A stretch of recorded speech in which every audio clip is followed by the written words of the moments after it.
Okay, friends, this is sad. As you can see, even my succulents, that's what it should look like. Even my succulents are getting decimated by snails. My beautiful salvia will come back, but even though I tried to use some natural deterrents, poor thing is definitely getting eaten up. It's just that they come out at night, they are just reproducing like crazy. So I'm going to do a little extra nurturing care for some of these plants.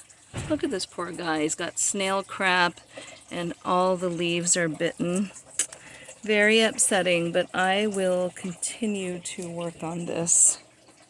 My kids are much older now, but Nick is going to take them out for a fun day in Oakland. And they're going to go get some food and have a good time. And then I get a little break at home to do some stuff. Okay, there's one.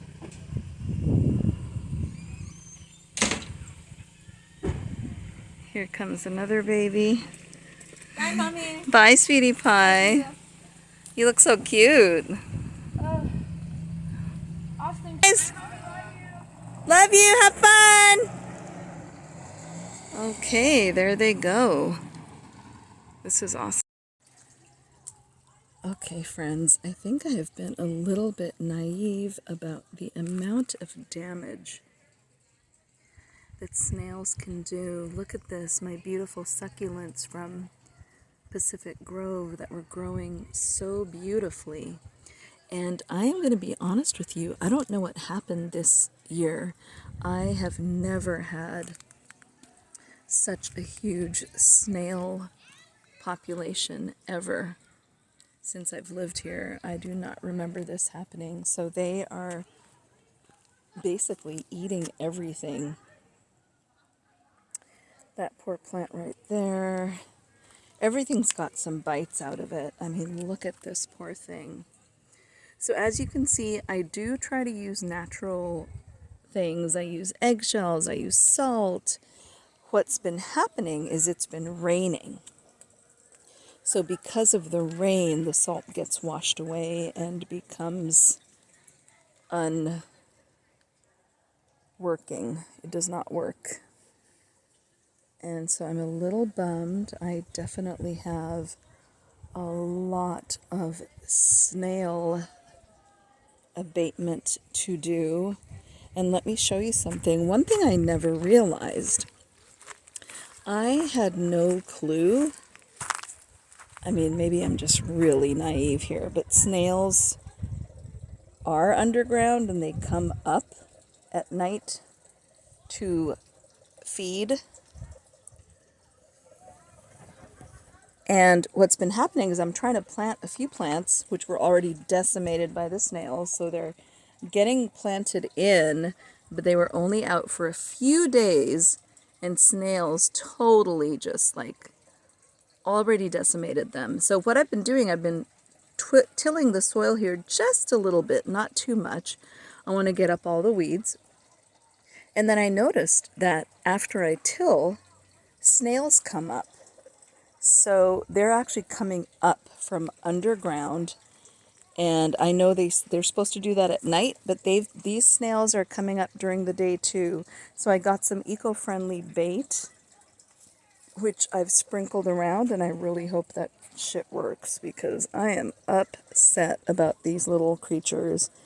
And they're gross and slimy, but they're so cute, and I hate killing them, but at this point it's either my plants or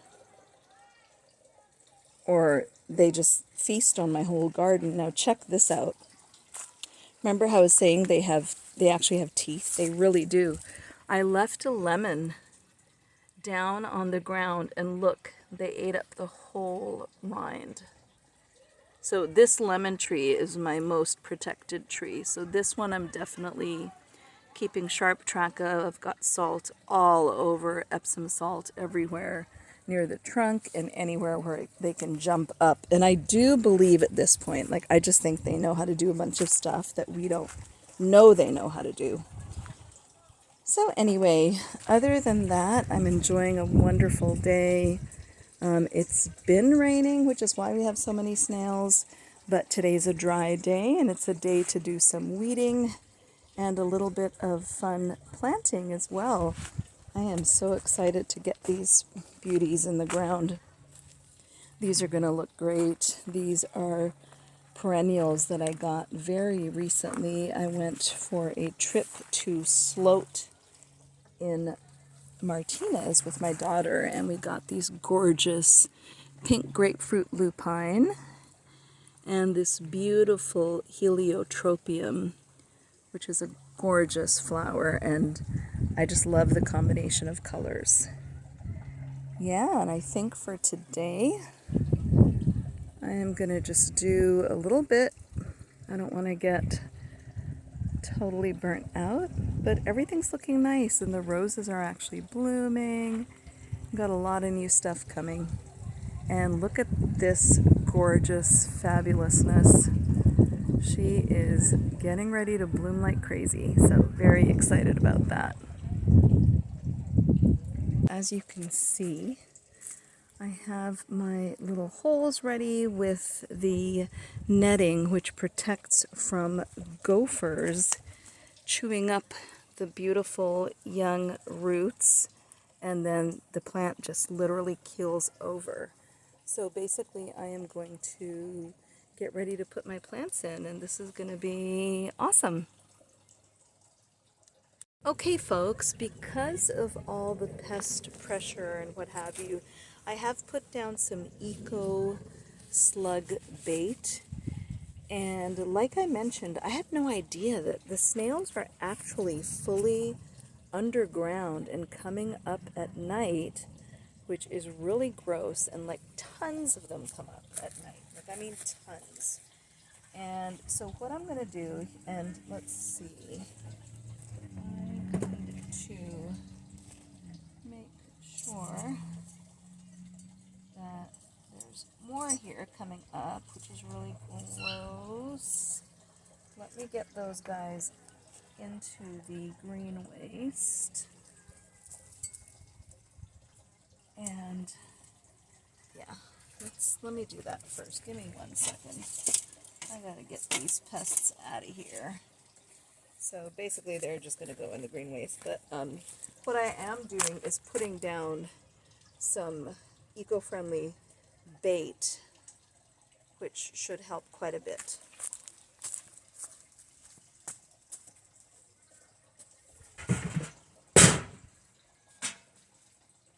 Hold on, sugar.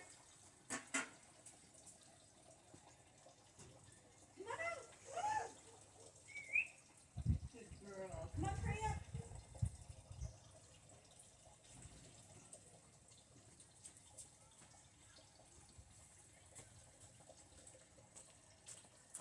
Okay, sorry about that. I am back, and as you can see, I did put down the netting, which is something that is crucial. Wow, these snails, literally, they are coming up from underground, so they live underground. I don't know why I'm acting so surprised, like I didn't realize, yeah, I just did not get it. So they are underground, which is, yeah, gross. I mean, it's not gross, it's nature, but they are killing my garden, so I'm a little upset.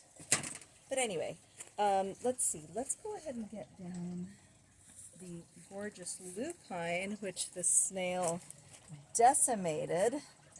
I had literally just set these down when I got them home from Sloat, which is a gorgeous garden shop in Martinez.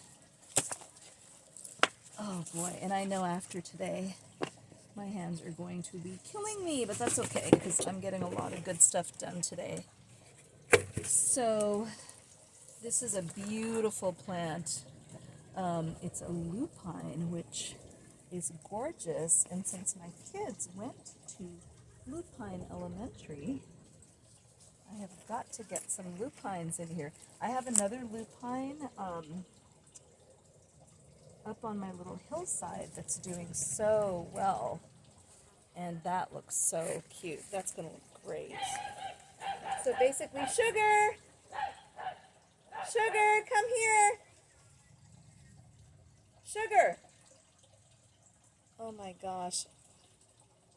Sugar, come here, please. Sugar. She's being so mean to the poor little, there's such a sweet little neighborhood dog that gets neglected by his owners, and I love her. She's so sweet. But Sugar is a very jealous girl, and she just gets funky. Okay, so I'm going to just drop that. So as you can see, I'm literally dropping these into the area that I dug, and it's going to be really easy. Just cover everything up with dirt. And then what I'm going to do is mulch heavily and make sure I add the bait. Okay, let me quickly run and see what she's up to.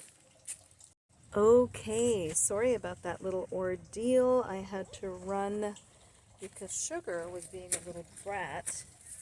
You would think that a sweet little, tiny, skinny little girl like that would be fine with other dogs, but sometimes, for some reason, she's actually jealous of other female dogs, which is really funny, and she gets very territorial. So anyway, that was a little aside in my day, and let me go ahead and get this plant out now. I used to be really scared of doing this before, but it really works well. You just have to be careful and, you know, make sure it's really, really loose. Yeah, there we go. And I think this one's also going to go to the back. Right there. Make sure there's no snails on it. It's on before. And those look really pretty. I love that they have some moss on them. What I'm going to do is put salt around everything so that my beautiful new plants don't get assaulted as they have been. And here's the last one. This is again the Heliotropium Fragrant Delight. Fragrant Lush Purple Flower Clusters. In spring, 12 to 18 inches wide. Yep, zone 9 to 11, full sun, part shade. So this is basically a full sun area, but it will get shade later in the day. So I wonder if I dug those too deep. I don't think so. I think they should be fine. And the thing is, this area is actually a no-dig area. We added dirt up, so it's much higher than it used to be when we first moved here. So I think it'll be okay. So now what I'm going to do is just get the dirt back in kind of around everything. And like I said, I had done a little bit of weeding today. We've had a lot of rain and definitely needed to do some weeding. As you can see, this dirt is really, really, really good dirt. It's very easy to manipulate. And I love all the leaf matter and everything that's in it. This is going to be super, super, super. Oops, uh-oh, you know what? I just saw a snail. I need to grab. Literally right on my plant. I don't know where he went. Okay, well that was terrible.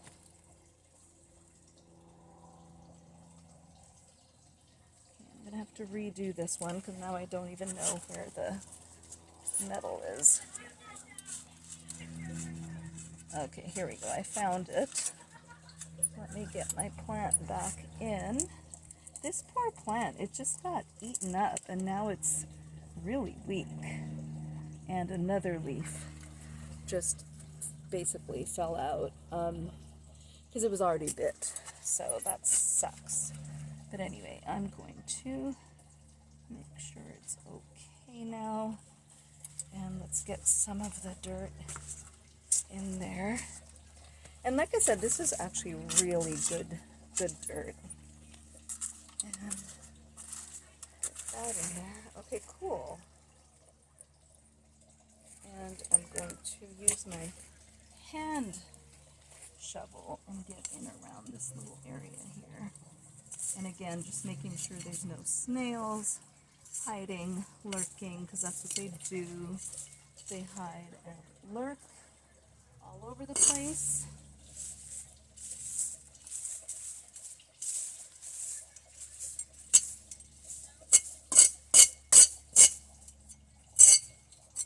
There used to be a little path here, and one of the rocks are right there, which I may keep it there, or I may actually remove it. Anyway, I'm a little bummed. That purple one is further away than I wanted it to be, but they will all grow in really nicely, and I think it's going to be okay. And again, it's a garden. Gardens are a fun place to just let things sometimes happen, which is also a good thing. So as you can see, the larger plants aren't dug down in very deep, but that is actually, they will be okay. I do this all the time, so they will be okay. I probably could have gone just a touch deeper, and maybe I should have, but it made, basically it was maybe too deep and it was tilling a little too much, and I try to do Charles Dowding's no dig method, which I really, really think is very, very smart. And what I'm going to do is build up some of the earth around it, and then once I mulch, everything should be fine. So let me get to that. I've got to go grab a couple things, and I'll be right back. Sugar is now inside, doing her thing. And what I am going to do is add some dirt. And give me 1 second. There's kind of a mess over here. Okay, oh, and let's get this guy off. Get him in here. Okay, so basically, I do like to amend the soil every time as you build up your soil. You want to amend it with some really good stuff. And so I like to always add some kind of amendments. And, okay, let's see. Okay, I am actually going to go like this and say, okay, you might actually really laugh at me. I've been a gardener pretty much all my life since I was a child, and I have a little childhood story to share, which might give you an idea of why I'm so squeamish with all the snails and stuff. So when I was little, we lived in Ottawa, Canada, and we had a very lovely property in Ottawa. And basically, my mom had an my mom was an amazing, amazing, amazing gardener. She had a food forest before people even knew what that was. And she, basically, in the seasons that we had in Ottawa, she grew everything. So we have 4 distinct seasons. Winter is the longest, but she had all these incredible ways of just creating this food forest that was absolutely gorgeous. And we had a very large triangle-shaped lot. And at the very end of the lot where the triangle was a pumpkin patch. And the pumpkins were so huge, I used to sit on them. And this was before my mom died that this happened. So it is a funny story. So when I was 5, basically it's the year before my mom passed away. When I was 5, I had some thongs. You know thongs, like sandals. What are they called? Flip-flops. In the US, they call them flip-flops. In Canada, I remember them being called thongs. Not thong underwear, thong sandals. So anyway, long story short, I had on a pair of thongs. So they had they were so cute. They were like really kind of high heel, like not high heel. They had a tiny platform. And I just thought I looked so cute in them. I just loved them. And they had that big button where the rubber meets down at the back to hold the sandal together. And I was running on the grass, like I always do, pretending I was something, a fairy or whatever, something. And all of a sudden my sandal became so bumpy, like unbelievably bumpy. And so I sat on the grass and I turned my sandal over, and there was a worm all squished up, like really, really gross. Really gross, like all squished up and dead. And I know my mom had taught me that worms were really important for the earth and all that stuff. But it was squished up, it was all nasty, like I mean so squished, all stuck up in the button. And it made my sandal uneven when I was running. So I picked it off with a leaf. And picking it off with a leaf, I don't know what that triggered, but I threw up on my lawn. And I have been grossed out by worms and slugs, anything slimy like that, my whole life. So I love to garden. And I know worms are extremely important, but I don't love them. I like them, I know they're important, but I can't love them. They just gross me out way, way, way too much. So that's my little traumatizing 5-year-old garden story, which is funny because I love gardening. And it's so funny, I know gardeners who are afraid of bugs and bees, but they still continue to garden, which is funny. So I think what I'm going to do, because this poor thing got, even some of these leaves down here are kind of wrecked, I'm probably going to mulch it up. I'll cut some of these leaves off, but I'm going to go ahead and mulch this whole area. I'm going to put down some more salt and probably some more snail bait, because now I'm seeing they come up from underground. So give me a minute to grab my mulch bag. I'm going to open that up and start mulching. Typically, every year you want to work on building up and amending the soil you have. So that could mean just doing a lot of what I do, which is adding, coffee grounds and things like that. Coffee grounds are really great. Eggshells. You can cut up banana peels and stick them in the ground near your plant, underground. They work wonders. Eggshells, banana peels, Epsom salt are just so, so, so good. So I'm amending with a little bit of an organic, it is a organic, it's actually a container gardening soil. So it's really good, clean soil with some good amendments in it. And I am so close to done.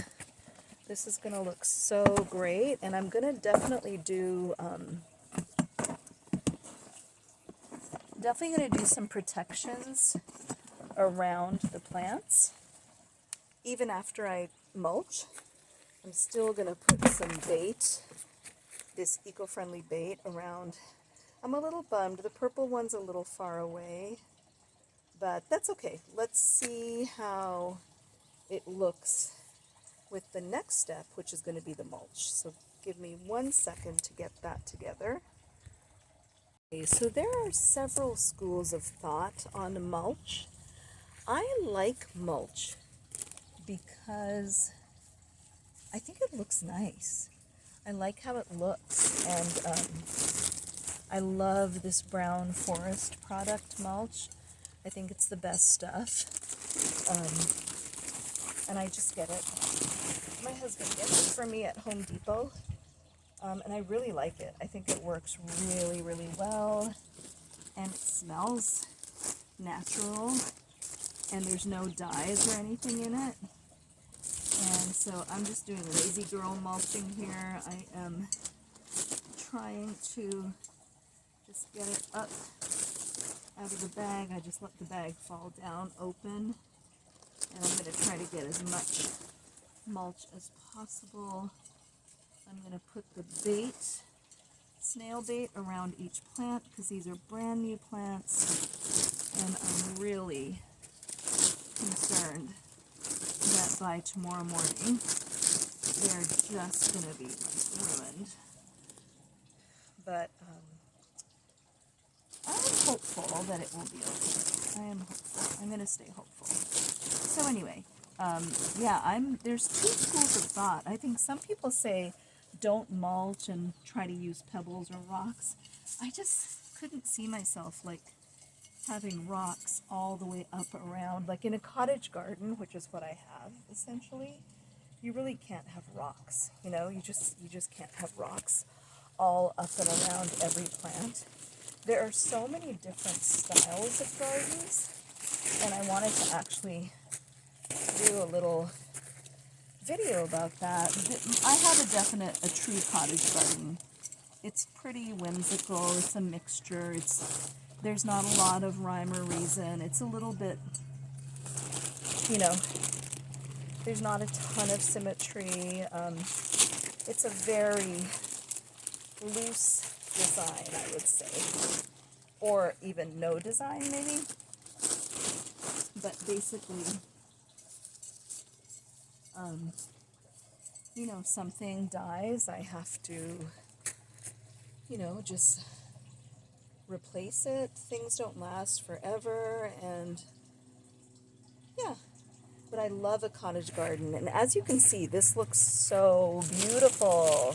Do you see how gorgeous it looks now with the mulch just around all the plants? Like, this looks really, really, really good. And if I see any creepy crawlies coming up above my mulch, I am just going to be really upset. So anyway, so basically there's a ton of Epsom salt. There's all kinds of things here. I'm going to put they say to put a ring of bait around each plant to protect your plant. I'm going to do that now. And I will show you from the top how cute this looks. I do have some seedlings also that I need to plant. But look at how sweet this looks. This turned out really nice. Those are my two lupines and the heliotrope. And what I'm going to do, you see all that leaf matter at the back. I know it looks messy, and I'm sure there's snails in there. I can see one right now. What I'll do is I will Epsom salt it. There is bait, and I'm going to go ahead and also put my my ground cover, what is this? I'm totally forgetting. Forest product. I'm going to put my forest product ground cover because all that leaf matter is going to turn into amazing compost, and it actually becomes a really fine ground compost that is just so helpful for plants. I know that section looks a little messy. I'm trying to remove my lantana, which is an absolute nightmare of a plant. I will never plant it again. I've tried to remove it for years. That is probably one of my biggest gardening errors, is planting lantana. So if you don't want to make the same mistake I did, do not plant lantana. But anyway, this is looking really cute. And so I will continue working on this front section here.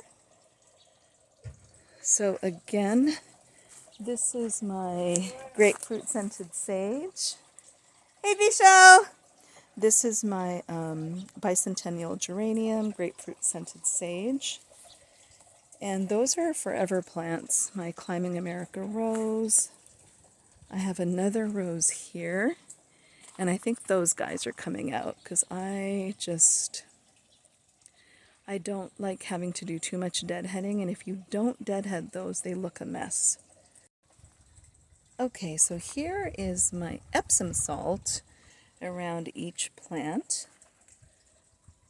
And then a little bit of bait. And I'm really only concerned about tonight. I don't want these guys to get eaten up. Fortunately, it is going to rain tomorrow, so that's why I am in a rush to get this in so that my plants can enjoy some of that natural rain. But anyway, I think my phone is running out of juice, so let me sign off.